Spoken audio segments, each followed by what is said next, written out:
Well, get ready for a fascinating journey because today on the deep dive, we're exploring a really progressive, futuristic, and totally optimistic way of understanding these shifts. It's a framework called PROUT, that's P-R-O-U-T, PROUT. Exactly. And to get right to the heart of PROUT's ideas about society, we're going straight to the source. The Ananda Sutram by Sri Ananda Murtiji. We're going to unpack the first 8 really insightful sutras from the final chapter. Okay. Now, these aren't about your typical, left versus right political arguments. Not at all. Instead, they lay out some fundamental principles of how society moves, how it functions, how it, evolves over time. Like understanding the operating system beneath all the apps. That's a great way to put it, yeah. Yeah. Our mission today, then, is to pull out the really essential nuggets of wisdom from these core principles. We want to give you, our listeners, a clearer, maybe more optimistic understanding of the forces that shape how our societies grow and change. Sounds good. Okay, so let's jump into the first principle. Varna pradhanata chakradharayam. It reads, in the movement of the social cycle, one class is always dominant. What's the big idea here? Okay, so this principle introduces us to Prout's concept of the social cycle. Imagine a wheel constantly turning with 4 distinct segments or, ages. Like seasons changing. Exactly like seasons. Each age is defined by which group in society holds the most influence at that time.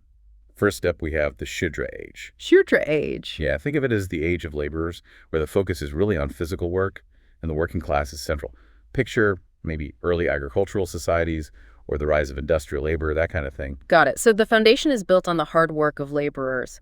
But society doesn't stay static, right? It keeps moving. Absolutely.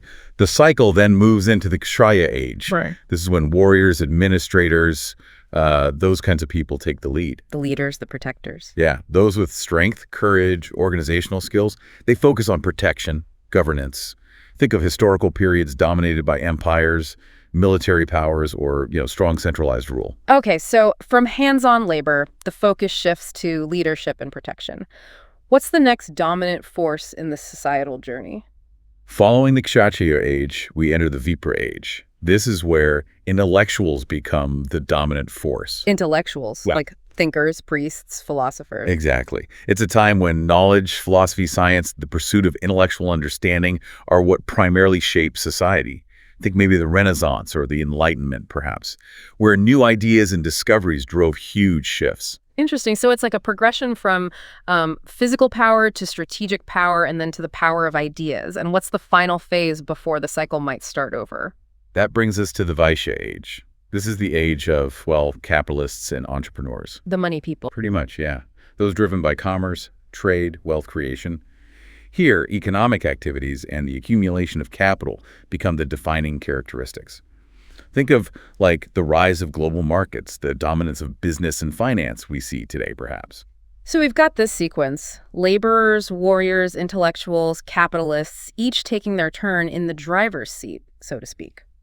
But the principle mentions a cycle. What makes it go round and round? Right. Well, the purport, which is the explanation accompanying these principles, tells us that inherent in the Vaishya age is a tendency towards exploitation. Ah, okay. As the capitalist class becomes overly dominant, the other classes, intellectuals, warriors, can find themselves getting taken advantage of, much like the laborers were way back at the beginning. I see. And this widespread exploitation, it eventually triggers what Prout describes as a Shudra revolution. A revolution led by the laborers. Wow, that sounds like a massive shakeup. It is. It's a significant upheaval. However, the principle points out that often the laborers might lack the established organization and maybe the widespread intellectual leadership to immediately take control after the dust settles. Right, makes sense. It's hard to just flip a switch. Exactly. So in the aftermath of this revolution, leadership often falls to brave and resourceful individuals who were at the forefront of the movement. These individuals, they embody strength and a focus on governance. So they sound like Kshatriyas again. Precisely. They usher in a second Kshatriya age. So it's not just a reset button, it's more like a continuous loop. Shudra, Kshatriya, Vipra, Vaishya, then a revolution leading back to Kshatriya, and the whole thing keeps turning. A dynamic, ongoing social rhythm. You got it. This first principle paints a picture of society as constantly in motion. Now, the second principle introduces a really crucial element that interacts with this cycle. It says, Chakra kendre sadvipraha chakra niyantrakaha. Located in the nucleus of the social cycle, Siddvipras control the social cycle. Now, the big question is, who exactly are these Siddvipras? Well, the principle itself defines them as people who are deeply moral, sincerely spiritual, and who are absolutely dedicated to ending any kind of immorality and exploitation in society. And crucially, they're not just observers on the sidelines, right? No, not at all. They're right in the center, the nucleus, guiding how society moves. Okay. Sri P.R. Sarkar clarifies this further. He says a Savipra is someone who is constantly working for the well-being, both physical and mental, of all humanity. They're guided by strong ethical principles, like yama and yama. Ethical codes. Right, ethical and moral codes. They think systematically, and they act with well-thought-out plans. Their core responsibility, really, is to stand up for those who are righteous and being exploited, and to actively work to restrain those who are wicked and who exploit others. So they're kind of like the ethical compass of society, making sure things don't veer too far into injustice, like a responsible guardian looking out for the whole community. That's a perfect analogy. Mm-hmm. And when any of the dominant classes, whether it's the warriors, the intellectuals, or the capitalists, start to become exploitative, it's the Siddvipras who must step in and take action. Action? What kind of action? Well, the text suggests this might even involve using force if it's absolutely necessary to protect those who are vulnerable. They're definitely not passive bystanders. Force. That sounds pretty serious. They can be. The text emphasizes they must actively work against exploitation. So, for example, during a Vipra age, where intellectuals are dominant, maybe this means leading an intellectual movement against exploitative ideas or dogmas. Okay. In a Vaishya age, dominated by capitalists, it could even involve things like participating in elections to challenge that capitalist dominance. The main point is to prevent any group in power from becoming oppressive. That's really interesting. And it mentions that even those who lead revolutions need to keep growing. That Shudras with, say, Kshatriya or Vipra mentalities who lead uprisings need to learn and evolve into Siddvipras themselves. Precisely. It really highlights that being a Siddvipra isn't about belonging to a particular social class in the cycle. It's about an individual's deep, moral, and spiritual commitment to fighting injustice wherever it arises. But can the Siddvipras actually stop the social cycle itself? You said it's like a wheel turning. It seems like it has its own momentum. That's a great question, and the text is clear. The Siddvipras cannot stop the cycle from turning. Their role is to be vigilant observers, right there at the heart of it, at the nucleus. So they manage it, they don't stop it. Exactly. After a revolution, for example, even as a new dominant class like the Kshatriyas emerges, the Siddvipras are there. They work to ensure the new leaders focus on good administration and don't become the new exploiters. And if they do start exploiting, the Siddvipras will again work to bring about the necessary change. So a healthy, thriving society really depends on having a strong core of these morally driven individuals actively working for the benefit of everyone. It sounds like the essential ingredient for a stable and progressive future. Absolutely. The call is really for all rational, religious, moral people to actively get involved in building this kind of society, ultimately striving for the complete liberation and well-being of all. Okay. And this naturally leads us to the third principle. Sakti sampatena chakra gati vardhanam krantih. Accelerating the movement of the social cycle by the application of force is called evolution. This introduces the idea that we can intentionally influence how quickly society changes for the better.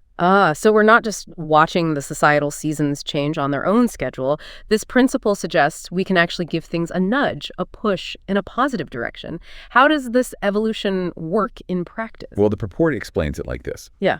Say a dominant class, let's take the Kshatriyas again, becomes exploitative. Yeah. Siddvipras can use force.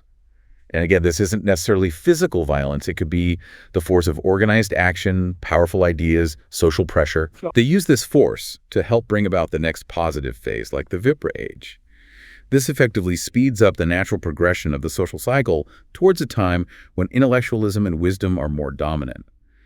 This forceful but guided change of ages is what's termed krantih, or evolution in this context. So it's about using deliberate effort to move from one societal phase to the next more quickly than it might happen otherwise. How is that different from just, regular social change that happens over time? Yeah, the key difference is that intentional application of force to accelerate the cycle. Natural social change, or swabhavika parivartana, happens gradually, organically. Evolution, in this PROUTist sense, is a more proactive intervention. Like using a catalyst in a chemical reaction. That's a good way to think about it, yeah. It speeds up that positive development. Now, Sri P.R. Sarkar also offers another perspective on Kranti, right? Describing it sometimes as the gradual transformation of one age into a new one as civilization itself evolves. Yes, he does. And he even suggests that democratic systems, while valuable, often tend to lead to this slower, more evolutionary kind of progress rather than, say, rapid revolution. Okay. But in the specific context of this third principle, it's vital to understand Kranti as that forceful yet guided shift from one era to a more progressive one, initiated by said Vipras when the current dominant class becomes oppressive.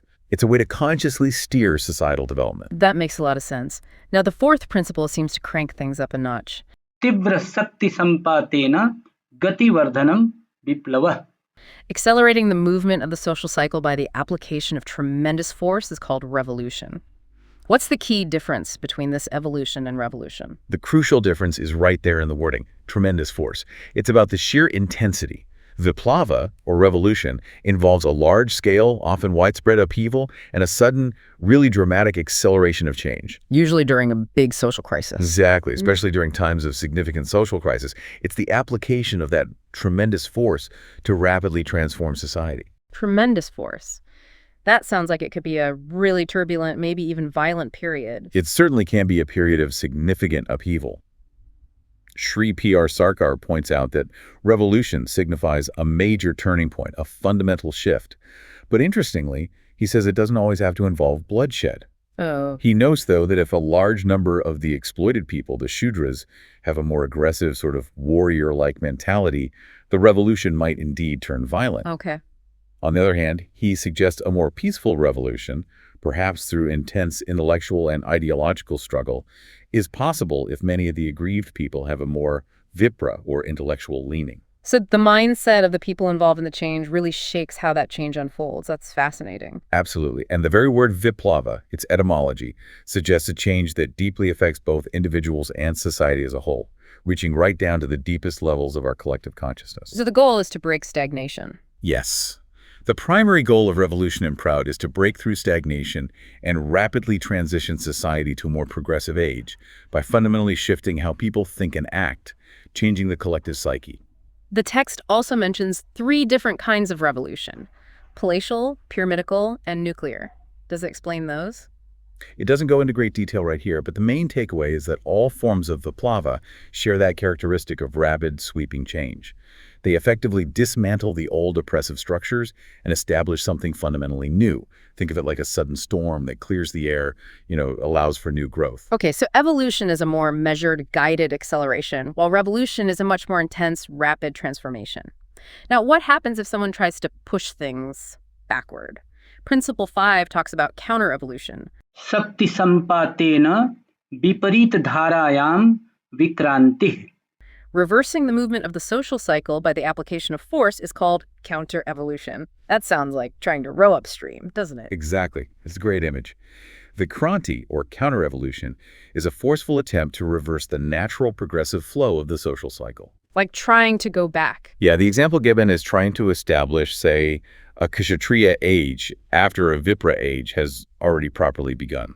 So instead of intellectual leadership continuing to grow and influence society, you're trying to forcibly put the focus back on military or administrative power, even though society might be naturally moving towards emphasizing knowledge and wisdom. Precisely. And the principle emphasizes that this kind of counter-evolution is generally pretty short-lived. The underlying momentum of the social cycle, that forward progression, tends to reassert itself relatively quickly. It pushes back. Yeah, it pushes society back towards its natural progressive course.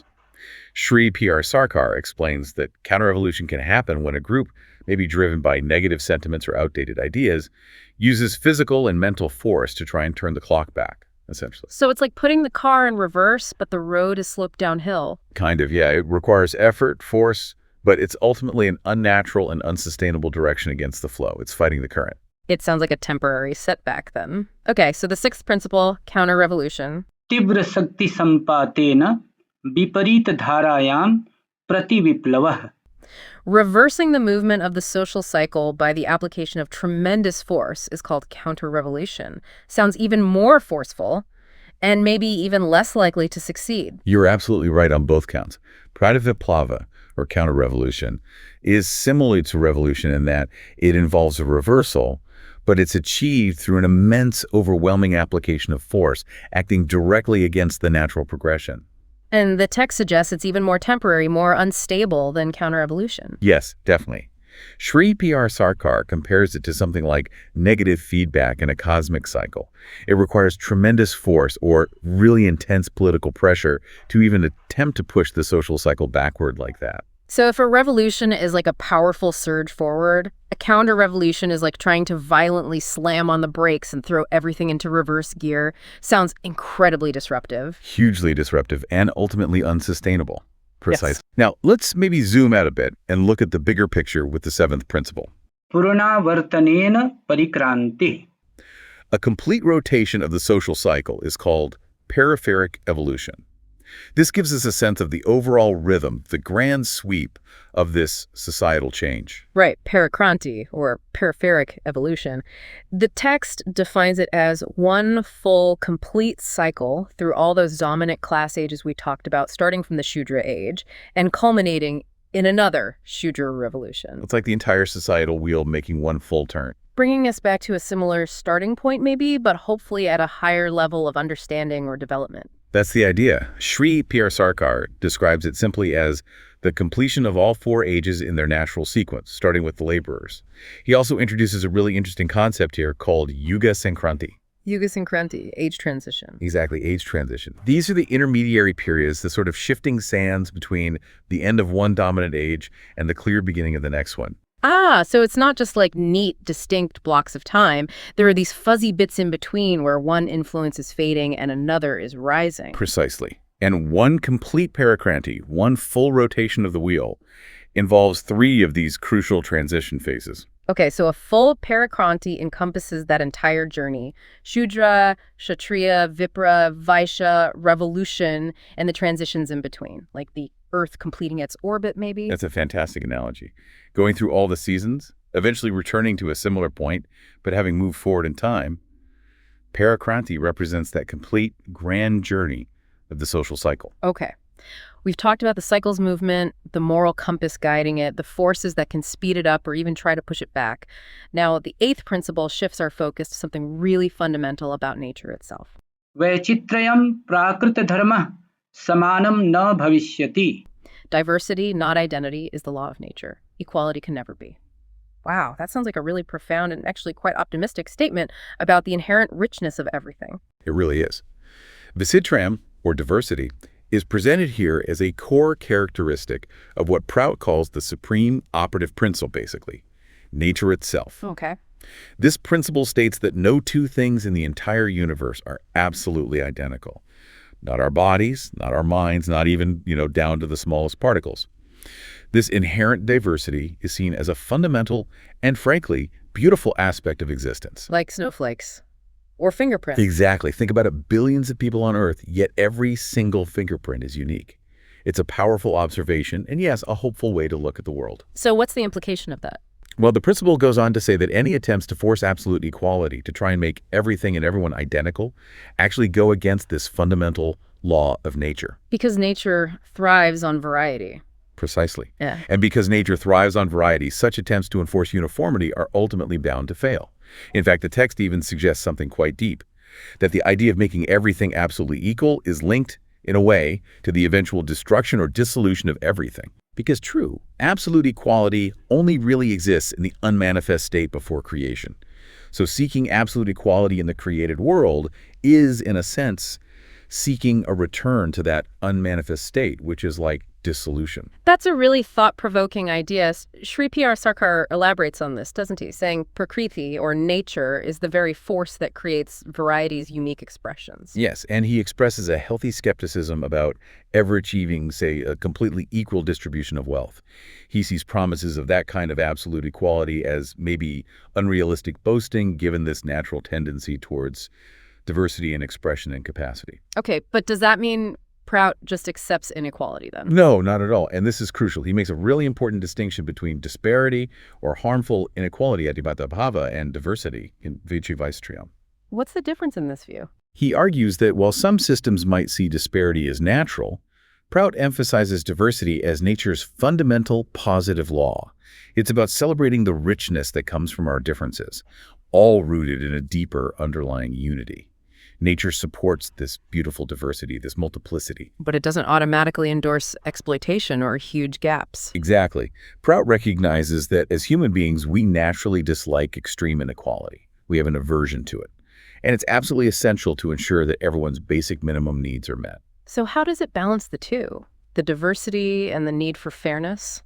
It proposes a balanced approach, one that values and allows for individual uniqueness and contributions while actively working to reduce excessive harmful inequality. Oh. Through things like collectively agreed upon limits and ratios. The text mentions, for instance, experimenting with something like a 10.1 ratio between the maximum allowable earnings and the guaranteed minimum requirement as a practical way to curb gross disparity. So it's about embracing our incredible inherent differences while still actively striving for a more just and equitable society where everyone has what they need to thrive. That actually sounds like a really optimistic and practical vision for the future. Precisely. And as P.R. Sarkar himself stated very clearly, PROUT always stands firmly on the side of the exploited and is against all forms of exploitation.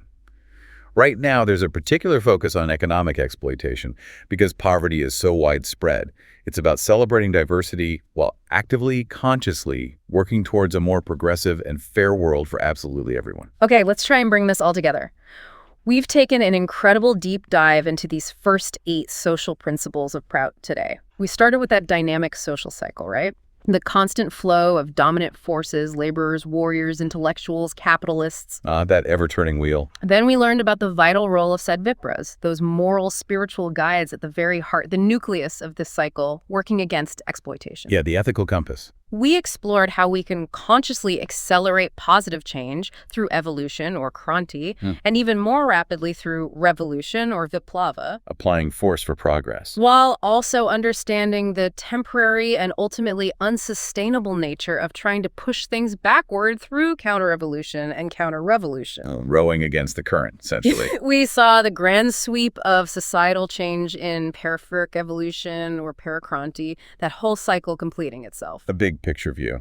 And finally, we really embraced that fundamental and optimistic principle of diversity, Kshatriya, as the law of nature, understanding its implications for how we think about equality and building a truly just society that values uniqueness but ensures fairness. And it's so important to remember, like you said, this isn't some rigid set-in-stone prediction of the future. It's more like a powerful framework, a lens for understanding the underlying forces that shape our societies. Right. And crucially, how conscious ethical action can help us steer that evolution in a more progressive, positive direction for all beings. So for you, our listener, maybe chew on this, how does having this understanding, this framework of societal cycles and these core principles help you make sense of the world around you, especially with all its rapid changes and, let's face it, challenges? Yeah. What role do you see yourself, maybe collective action, playing in shaping a more just, progressive, and, optimistic future? A future that truly appreciates the inherent diversity that makes our world so rich and vibrant. It's definitely a lot to think about. It is.